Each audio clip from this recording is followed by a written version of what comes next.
Cathie might have picked up on a lot of short-term patterns in the past. She forecast a fall in goods, and goods did indeed crash. And with lumber costs already approaching pre-bubble value. It's not just that, but following the downturn that she forecasted a few months ago, ARK invested ETFs have also recovered as she expected. Cathie, on the other hand, is even wiser at forecasting long-term trends. She saw the beginning of the internet in the 1980s, for example, before the dot-com bubble burst, and anticipated that all 5 of ARK's innovation platforms will increase. Cathie Woods is back today with one of her most daring predictions yet. In this clip, I'll explain why Cathie believes one sector is poised to grow 130 times its original size, paving the way for an explosion in many sectors. But before that, if this is your first visit to our Smart Stocks Academy channel, please accept my best greetings. To be the first to know when a new video like this is released, hit the like button, subscribe, and click the notification bell next to it. Now let's get to the video as quickly as possible.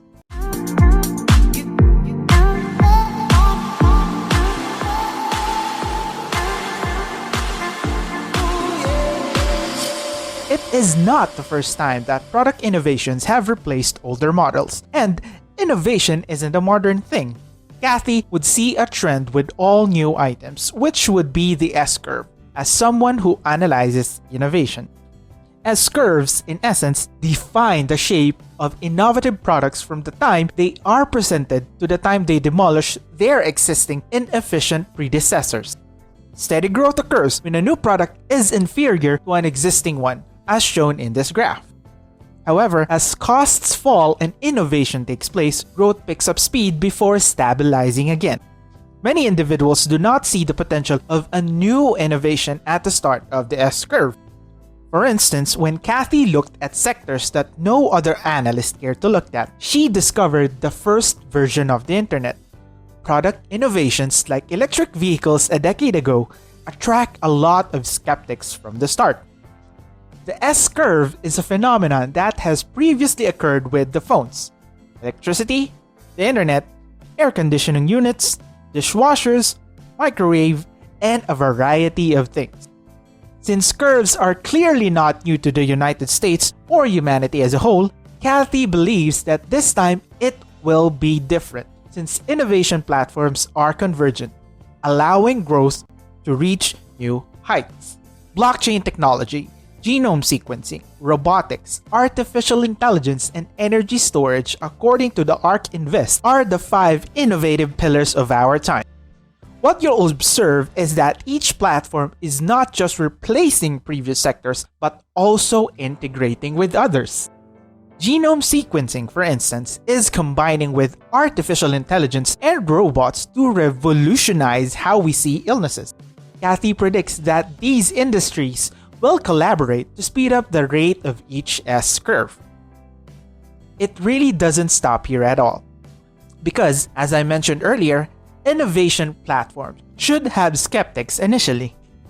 Stocks have to fall through the cracks based on a misunderstanding of what's going on, according to Cathie. For instance, few people seem to believe that genomics is our future, which is understandable given that most of us are not genome specialists to begin with. Everything is going to come together pretty shortly. This idea of falling through cracks was the earliest manifestation of what we're seeing now turbocharged, and that's the convergence between and among technologies that is creating one S-curve feeding another, and an explosion in innovation. So the 5 platforms, I can give you a very good example of convergence there. There are several areas in which the present innovations platforms intersect, but one in specific stands out to Cathie as the pinnacle of all advances. Automated cars is that industry. You could have some preconceived beliefs about autonomous vehicles and possibly believe that they are years away.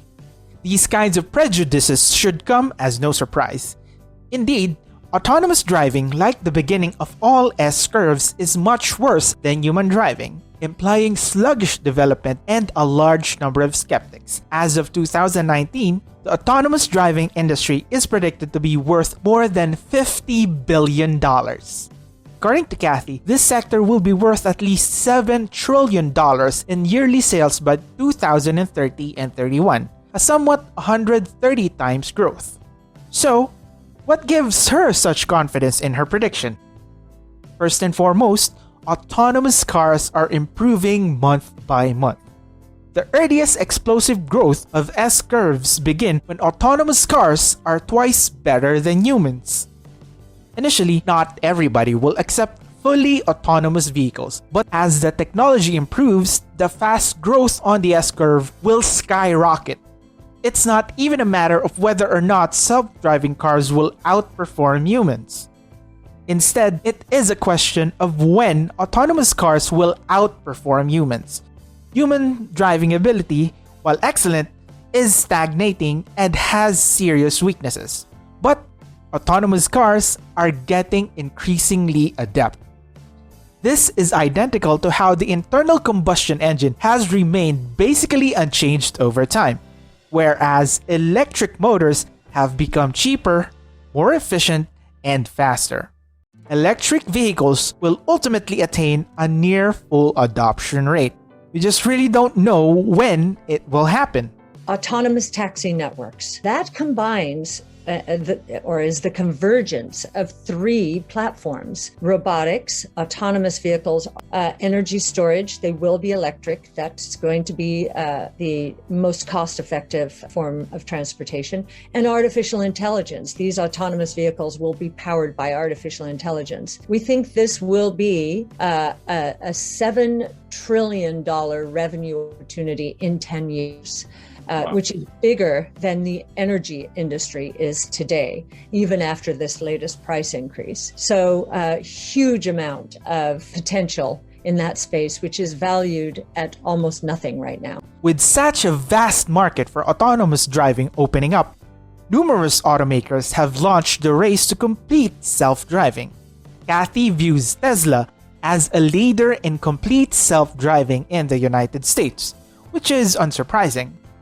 It is worth noting that in Cathie's opinion, there might be other victors in various places such as Asia or Europe.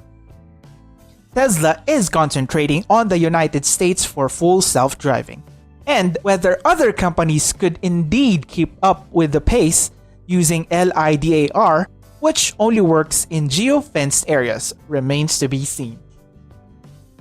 We want our companies to be investing aggressively right now and to forego short-term profits in order to capitalize on some of these winner-take-most opportunities. And we think autonomous taxi networks will submit to natural geographic monopolies. And so those who invest the most aggressively now in artificial intelligence, data collection, robotics expertise, software as a service expertise, and of course, battery technology are going to be the winners.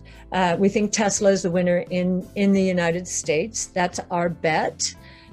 We are taking a close look at cruise automation, which GM owns, Waymo, Google, and so forth.